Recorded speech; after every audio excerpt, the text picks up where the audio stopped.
right when I think I've seen it all, right when I think we're on the path to a normal show, that happens. Okay, I didn't get a chance to watch this SmackDown live. So I'm enjoying SmackDown, you know, it's pre-tape or whatever. It's live, but I'm watching the tape. And I'm watching AJ Styles Daniel Bryan match, and my God, Daniel Bryan, of all people, I'm watching the match, and I'm thinking, okay, we're gonna get a triple threat match here, AJ Styles Daniel Bryan. But that happens. Is it the right decision? Is it best for business? I'm gonna hop into that at some point. But what a shocker. There are not many times where I get shocked in wrestling. That was one of them. I was completely shocked. Daniel Bryan heel turn. We didn't think Daniel Bryan would be wrestling. We thought he'd be going to New Japan somewhere. We thought he'd be at All In. Remember that? Remember when we thought Daniel Bryan would leave WWE's contract run up and he'd be at All In? He's a WWE World Champion now. That is incredible, man. It's shell shocking to say the least. So I'm about to get into all of this. We're going to start right at the top of the WWE Smackdown Live review. Feel free to follow me on Twitter at OMGCoreyB at 2SweetPod. Alright, first we started off with Becky Lynch. Got footage of the show Becky Lynch. She's out for Survivor Series. That's unfortunate, but it is a fantastic thing. I'm going to get into that later. Next up, we had AJ Styles coming out to talk to the audience, to the fans. Said that he was ready for Brock Lesnar. He wanted another chance at Brock Lesnar. And before he could really even get into his promo, he was interrupted by Paul Heyman. Had a disturbance from the crowd. You can see it was Paul Heyman. So he came out, he talked about how AJ Styles was ready for Brock Lesnar and how Brock Lesnar was ready for AJ Styles, and how AJ Styles was the second best performer in the world. He said Daniel Bryan was the best performer in the world. They got AJ Styles ticked off. So he said he made Daniel Bryan tap out. He tapped Daniel Bryan out. So that brought down Daniel Bryan, ticked off Daniel Bryan. He said, if you mention my name one more time, I'm going to punch you in the face. AJ Styles did. Daniel Bryan punched him in the face, and it was on. We had ourselves a good old brouhaha, and I enjoyed every bit of that segment. It's just that SmackDown and Raw, the segments just are so different. Like, even though that this was they started off with a promo on SmackDown, there was just a lot of meaning to this segment. A build to Survivor Series. And a build to the main event. So I enjoyed every bit of it. And we would move on to Andrade Almas versus Jeff Hardy. And I gotta say about Andrade Almas, the dude looks impressive. And I gotta say, I don't like the way that they're handling him. Like, Andrade Almas gets into these matches. He looks excellent. And in this Jeff Hardy match, it was a fantastic match. I enjoyed every bit of it. Jeff Hardy would go on to win in this match with the Twist of Fate. And, the Twist of Fate and then the Swanton Bomb. Andrade Almas looks great in these matches, but he's losing. So he can't gain any type of momentum whatsoever in these matches. Like, let's make it a concrete storyline for the guy. If they're not going to do anything with Shinsuke Nakamura, put the title on Andrade Almas. Make him the United States Champion. I don't care that it's heel versus heel. You're not doing anything with Shinsuke Nakamura anyways. So build this guy up. Give him some small wins. Build him up into the United States Championship. Instead of doing this thing where they feel like they got to break in the new NXT stars. Now, everybody didn't go through that, but most of them do. But we see the hot NXT name, we feel like, oh, okay, we got to have him lose some matches to break him in. Like, no, the guy's fantastic. But go with him. Put the title on him. But moving on, or at least do something meaningful with the guy. The guy has so much talent. He just shouldn't just be out there. He's not jobbing, but he's just losing match after match. So moving on, we had Shinsuke Nakamura. We actually saw the United States Champion. Wow. We actually saw him. And we actually had some build toward the Seth Rollins match this Sunday at Survivor Series. said that he'll break Rollins' face. They picked a fine time to finally build until the United States Intercontinental title match. I mean, we only got one segment for each guy. But that's beside the point. Moving on, we had The Miz versus Rey Mysterio. These guys have excellent chemistry, and beforehand, we had a backstage segment to which The Miz kicked Rey Mysterio off of the Survivor Series team. Paige made this match, said that if Rey Mysterio won, he would remain on the Survivor Series team. Also, The Miz added Jeff Hardy to the team as well. But moving on, we had The Miz versus Rey Mysterio. These guys have phenomenal chemistry. I've seen a couple of matches from them. I've enjoyed every bit of both of them. The spot where Rey Mysterio dives under the ropes to the outside and caught the knees from The Miz, that was ridiculous. I enjoyed that, and I enjoyed the closing stretch as well. The Miz gets a cradle, then Rey Mysterio gets a cradle for the win. Rey Mysterio is on the Survivor Series team. Now, this is a Survivor Series build type match that I can get behind. Not that captain stuff where, okay, if this team wins or that person wins, they're the captain of the Survivor Series team. So what? This match had stakes. If you lose, you're off the team. So I enjoyed the stakes in this matchup. Rey Mysterio gets the win. Afterwards, Randy Orton would arrive. Rey Mysterio would skedaddle out of the ring like nobody's business. And The Miz would catch an RKO. How is Randy Orton not on the Survivor Series team? Maybe he'll be the one to come out and wreck everything. You know, we got to have that every year. Somebody got to turn on their team or on their squad or on their brand. We'll see that this year at Survivor Series. So next up, we had Paige out. We had all of the ladies out, and we had Becky Lynch out. And man, Becky Lynch came out to like a hero's welcome. A huge pop from the fans. And you know, at first when you hear that Becky Lynch is out for Survivor Series, you think, oh man, that's so horrible. But I'm going to tell you why it's phenomenal. First, we had the segment. Becky Lynch said that, she talked about her injuries. She said that despite her injuries, she could whip Ronda Rousey. Said that she had been trying to get cleared all day, but she couldn't. Said that she couldn't finish what she started yet. And I'm going to tell you why this isn't finished. So she also said that she had to pick her replacement for Survivor Series. I found that kind of strange. We can't have like a match to determine that. Or maybe a battle royal to determine that. But that's beside the point. What I found extremely strange was that Becky Lynch was in the midst of picking people. And they had her pick Charlotte Flair after all of the bad blood and animosity. And I realized that, you know, they're friends in real life. And we had a legitimate moment there. Charlotte looked shook up that Becky was like that she couldn't have her moment at Survivor Series. And I think that's really genuine. I thought that was really cool. But I'm a person that's about kayfabe. And as for the storyline, the last thing I saw of Becky was her trashing Charlotte and them going at it.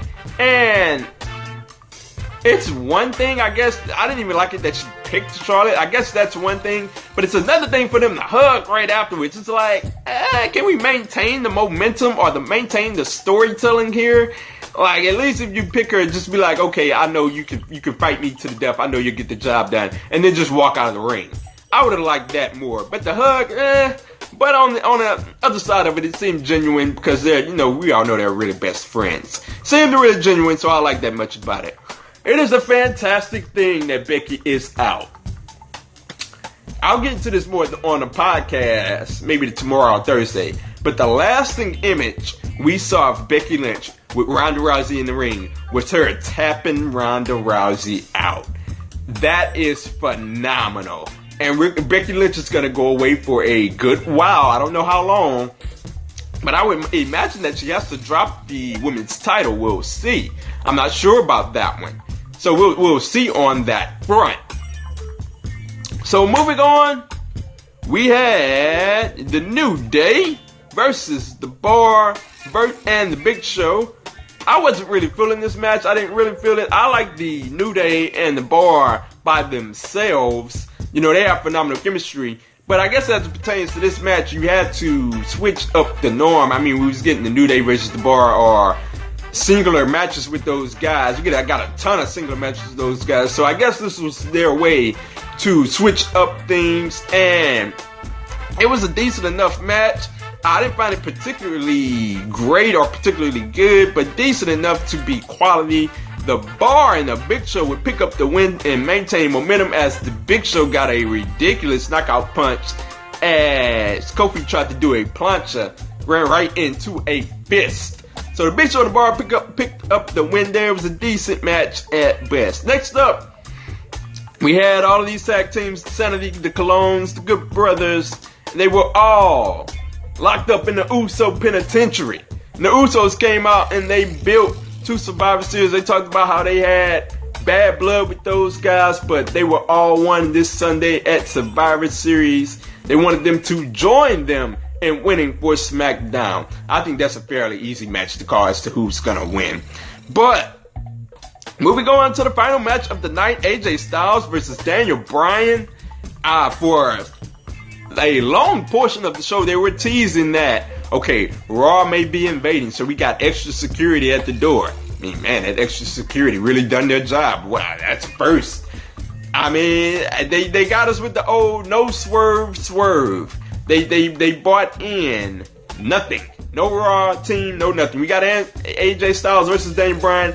And what should not be lost about this match, and it is being lost due to the events of the end of the match, is that, man, these guys put on a virtuoso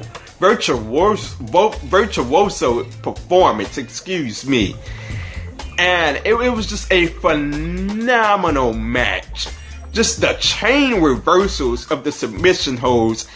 I mean, I just found myself in awe. I mean, I'm just watching as a fan at one point.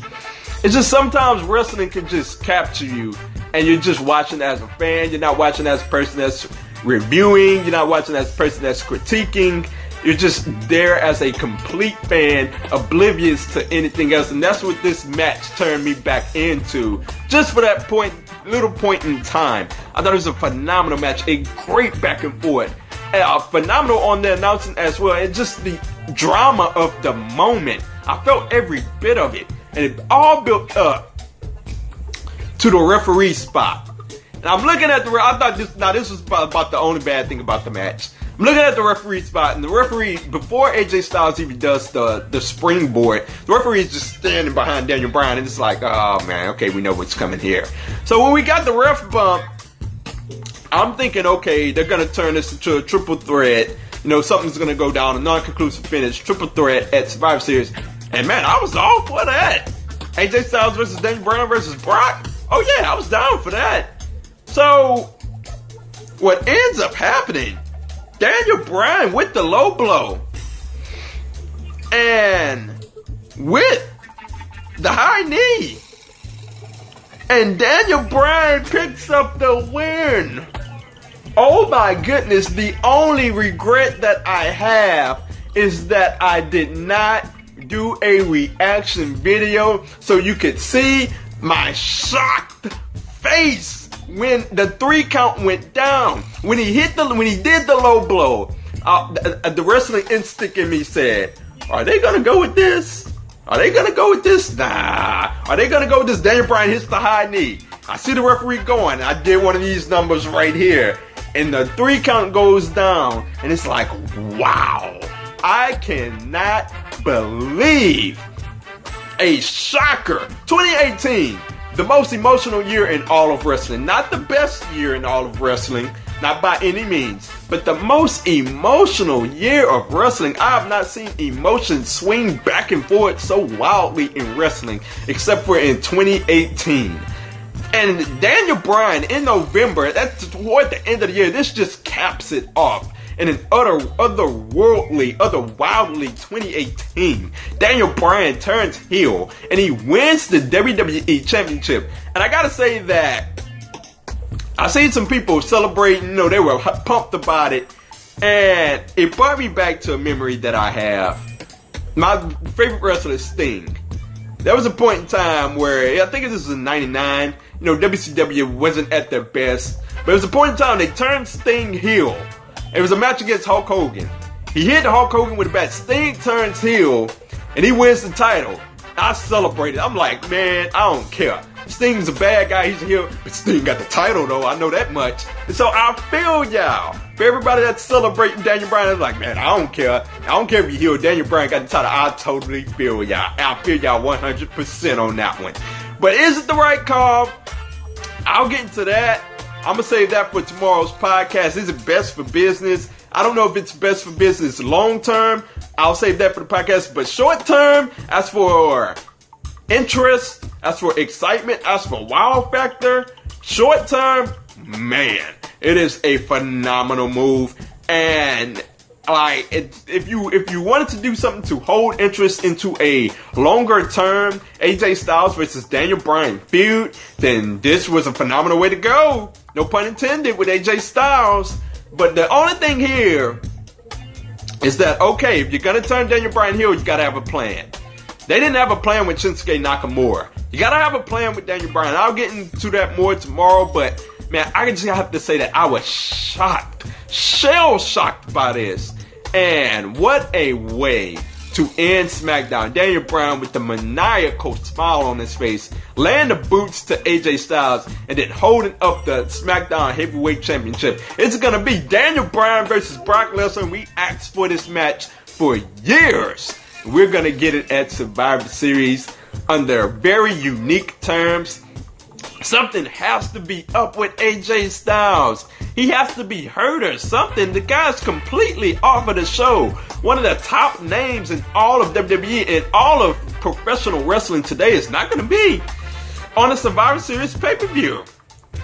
Like, it's shocking. I cannot believe it. I cannot tell you how shocked I am that 5 days or however many days before the pay-per-view, AJ Styles loses the world title. He's not even on the pay-per-view anymore. What a turn of events. My goodness. I'm just completely shell-shocked by these turn of events. So, I mean, let me know what you thought. Whether it be on YouTube, whether that be on Periscope. Let me know what you thought. Or on Twitter, at OMGCoreyB and at 2SweetPod. That's the number 2, Sweet. P-O-D. Let me know what you thought about the Daniel Bryan heel turn and Becky Lynch being off of Survivor Series. Let me know what you thought about SmackDown overall. On this note, I am shocked. I cannot believe the turn of events. Let me know what you thought. I am